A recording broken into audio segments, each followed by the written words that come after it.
All right, we'll go ahead and get started. So, my name is Megan Shepherd. I will tell you a little bit about my story. I was a third generation Jehovah Witness.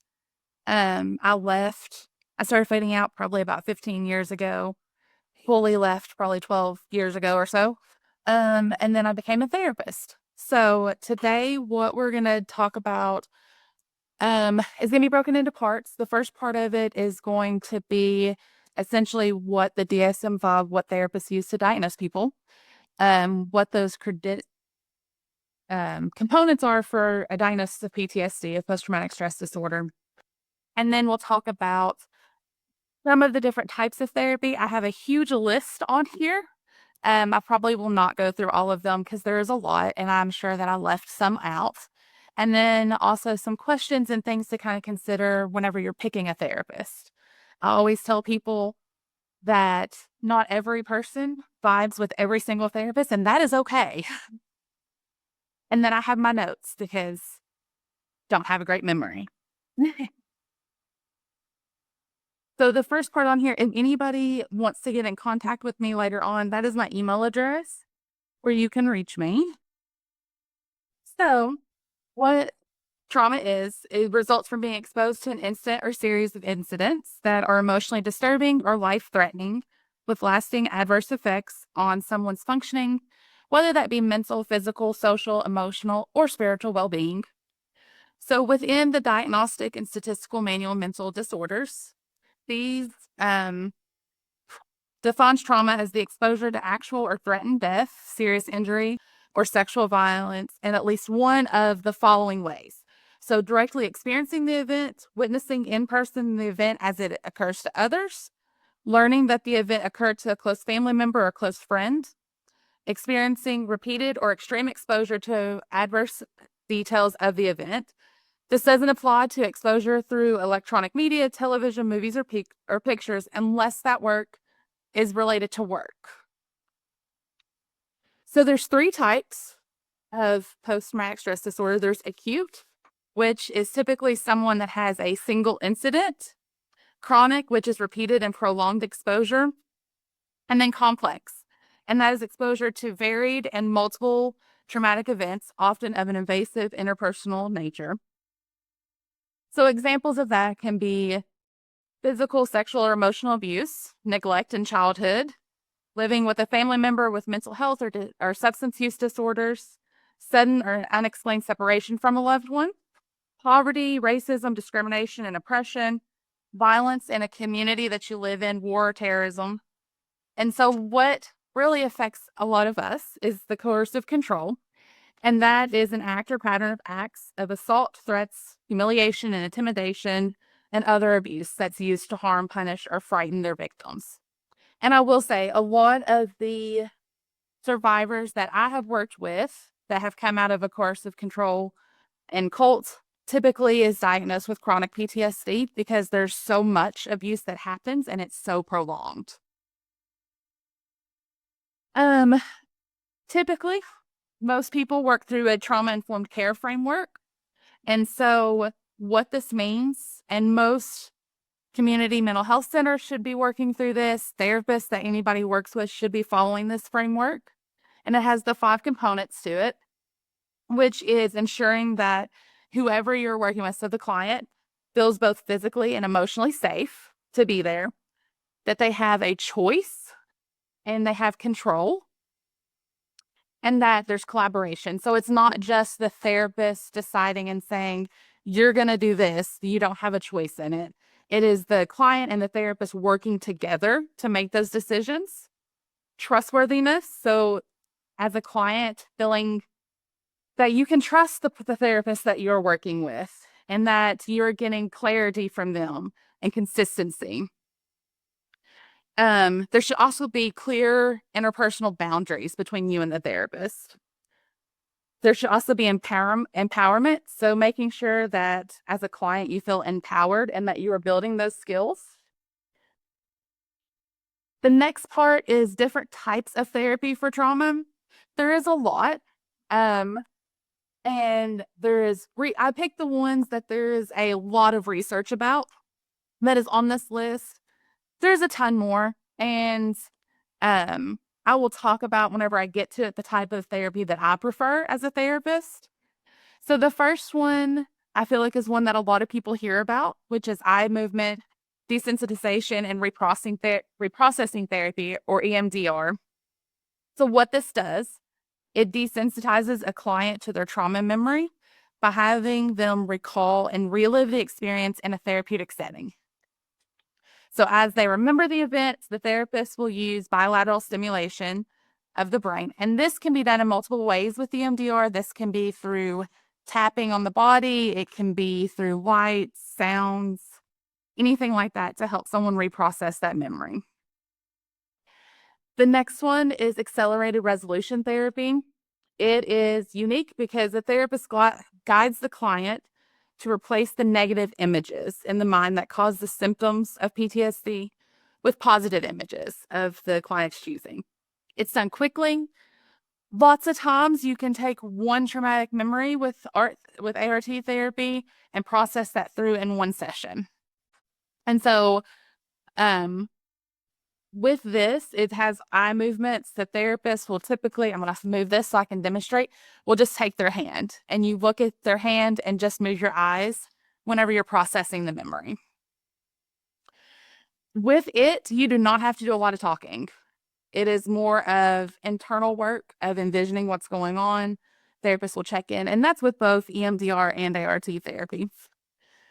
Internal family systems therapy proposes that each of us possess a self that is the true essence of who we are, as well as parts that fall into 3 categories: exiles, managers, and firefighters.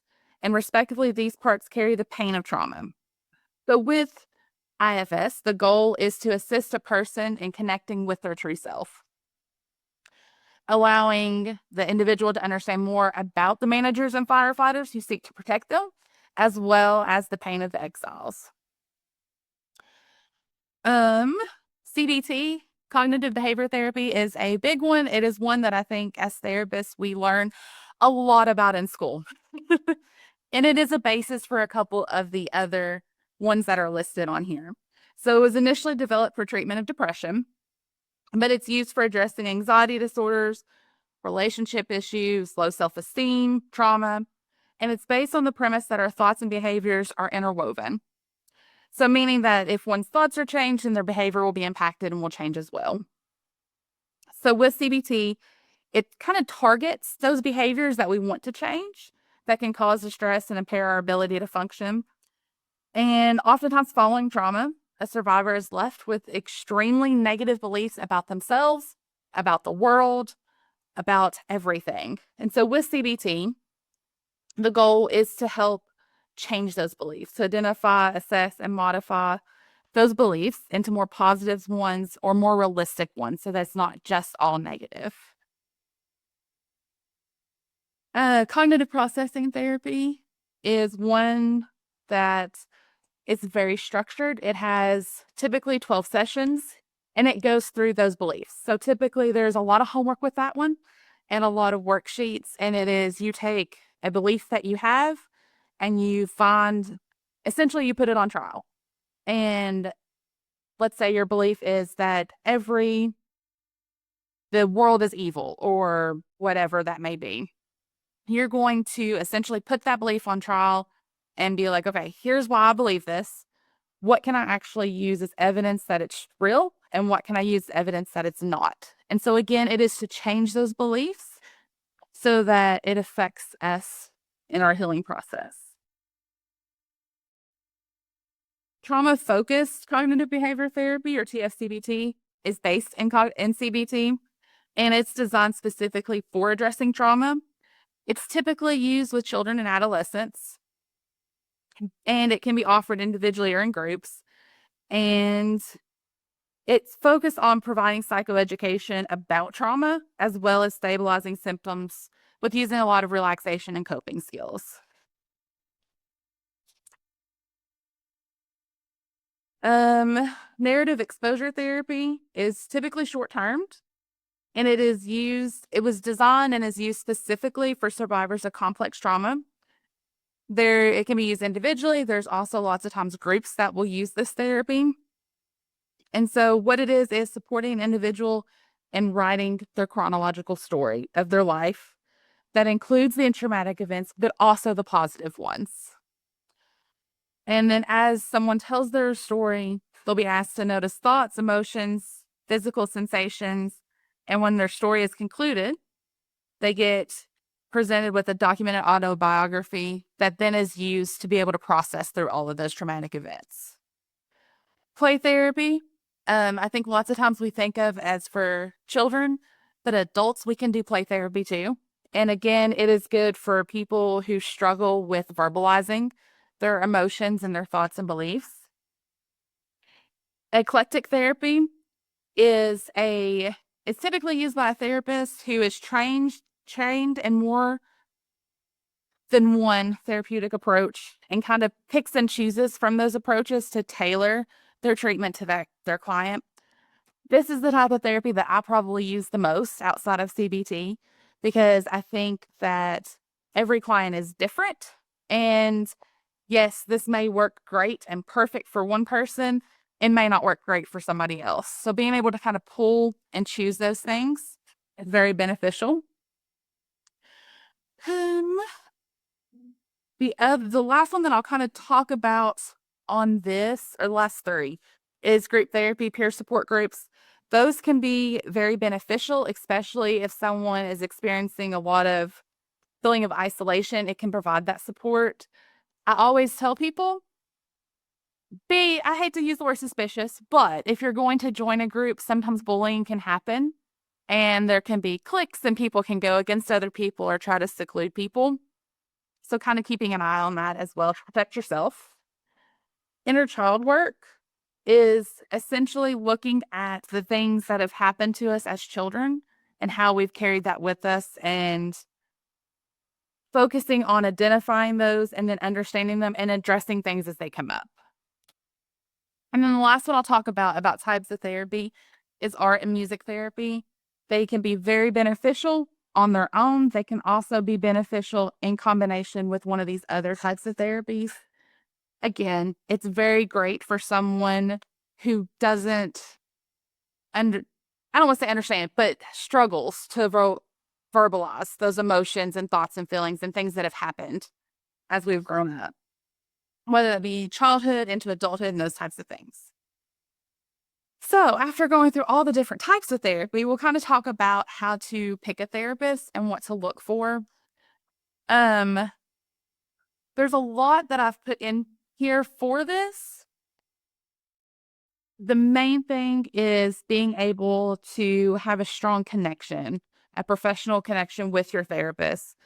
Because if we don't like the person that's trying to help us, we're not going to get anything from it and we're not going to be able to heal. So having that positive connection is vital. You don't want it to be a friendship, but more of a professional relationship. The therapist should have very clear boundaries about what is okay, what is not, especially with interactions outside of the office. I work in a very small community in Kentucky. And with that, I run into my clients all the time at different grocery stores and things. And so every single one of my clients has heard this is typically one of the first things I say to somebody during our first session is if I see you out and about, I'm not going to acknowledge you. I'm not going to say hi. I may, nod my head or something like I would to anybody else that I see. And it's nothing against the person that I'm working with. It is because their therapy, their healing, all of that needs to be kept confidential. Now, if they come up to me and they say hi to me, I'm going to say hi back. I'm not just going to straight up ignore somebody. But I'm not going to be the first one to ever say hi first. And it is because of that.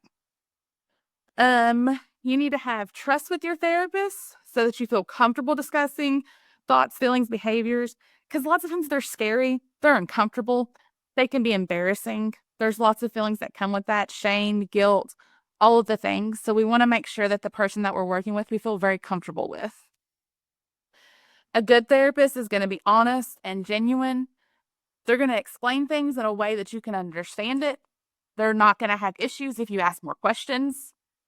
They're going to want to make sure that you understand everything before you leave their office that day that you have talked about. They're also going to admit if they don't know something. We don't know everything.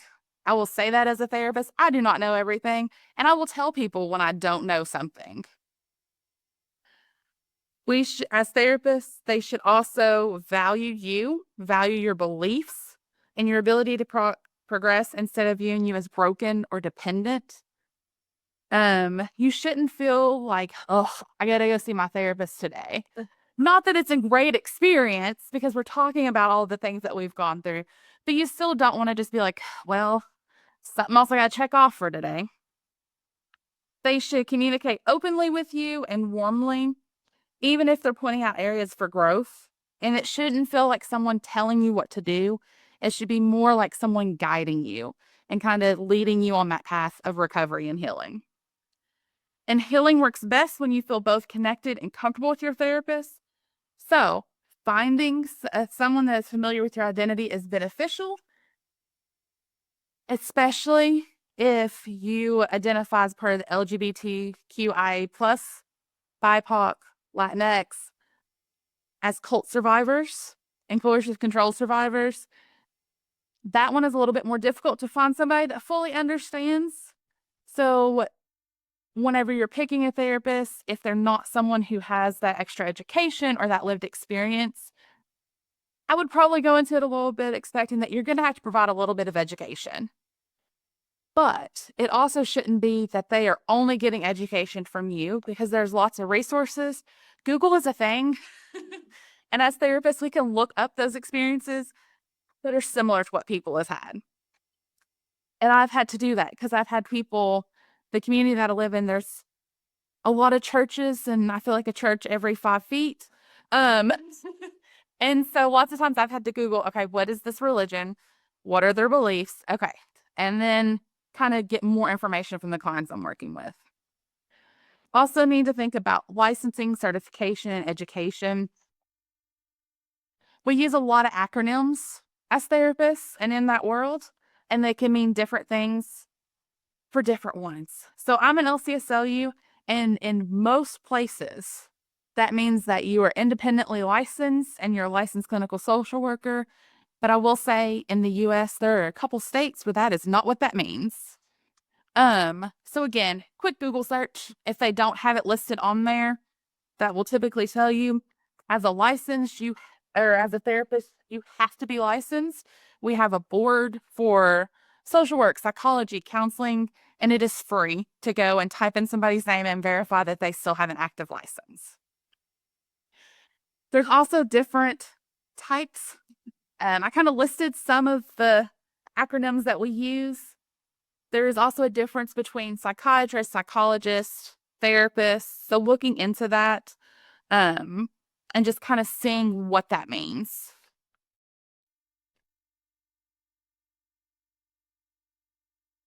So some other things to consider is payment. If you have health insurance, is it going to cover it? If it doesn't, do you have a copay? How much are they going to charge? Lots of times in private practice, they will accept some insurances and not others, or I've also known some therapists who do not accept insurance at all. And I completely get it because it's a hassle and a headache dealing with insurance companies, especially in the US.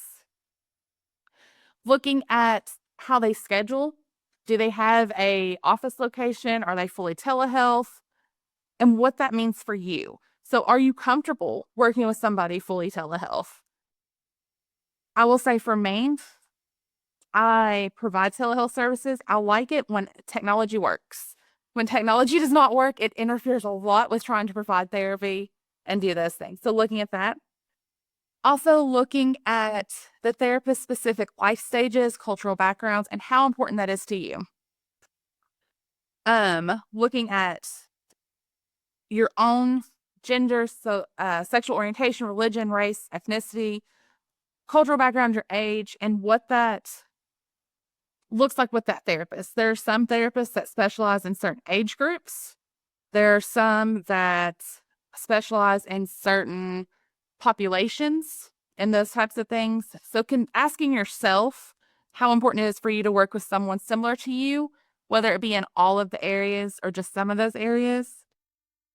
Also considering whether you prefer a male or female therapist, because with different coercive control groups and cults, the leader may have some impacts on that, and you may feel much more comfortable working with someone who is the same gender or an opposite gender.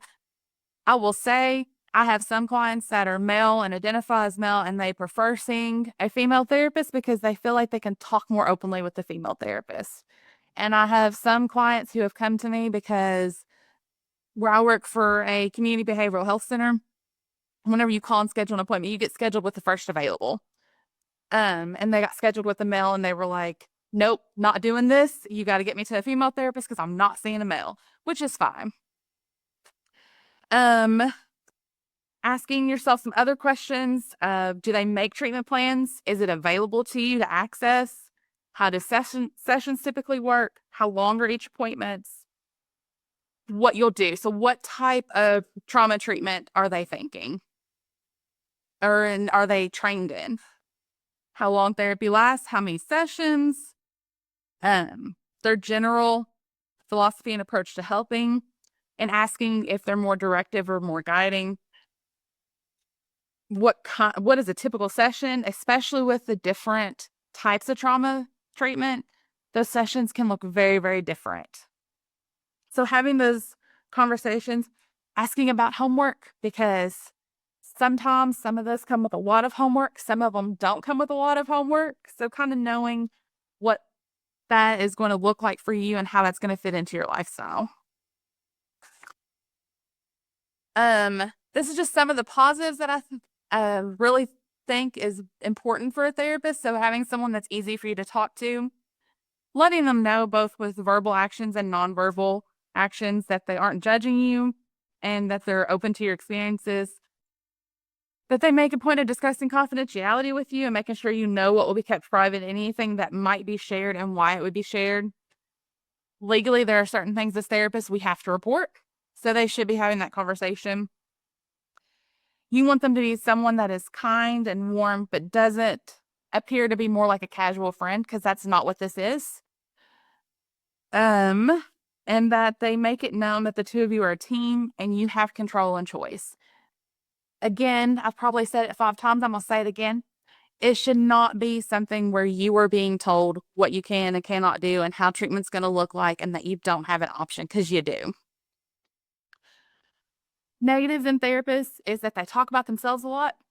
Sometimes we pull from our own life experiences to kind of give some ideas or things like that, but that should be a rarity.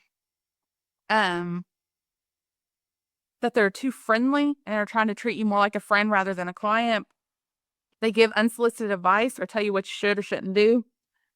Again, it should be a team. There shouldn't be a power dynamic of the therapist telling you what to do and expecting you to do it no matter what. That they don't give you your undivided attention during sessions. They use a lot of technical jargon. Sometimes we do it. We need to explain it. And if you don't understand it and you say, hey, I don't know what that is, then they should be like, oh, yeah, let me explain that to you. And there shouldn't be any negativity towards that. They don't provide feedback is a negative, and that they don't include you in the treatment planning process. And then there's just some resources where I got some information, those types of things. I will say, we've talked a lot about things and ended on the negatives, which I kind of wish I would have reversed that now. But I will say therapy is very important for healing. There's lots of different ways to do it, and there's lots of options. And I very much encourage everybody to try therapy. And if it's because you don't connect with that person, it's okay to tell them, like, hey, I'm not connecting with you. I need to find a different therapist. They shouldn't get upset by it. I tell people all the time, I've been fired by clients, and that's okay, because in those cases, I've noticed myself, like, this isn't really working out. I'm not being helpful. We're just not connecting. And they've caught it before I've been like, hey, we need to talk. Maybe we need to find you somebody else that works better. Because I tell people, kids are not my thing. If you come to me with a little 6-year-old, I'm going to be like, No, I'll get your information and get you opened in our system, but then I'm going to get you referred to one of our childhood specialists because that is not what I do. I do a lot of, typically my clients have a lot of trauma, grief, those types of things, psychosis, and that's what I work with. Um, but yeah, I think therapy is important. And it's important to find somebody that you connect with. And I will say, like, I've been in therapy myself, and I went through probably 3 therapists before I finally found the one that I connected with and that we were able to work together to get me on that healing process.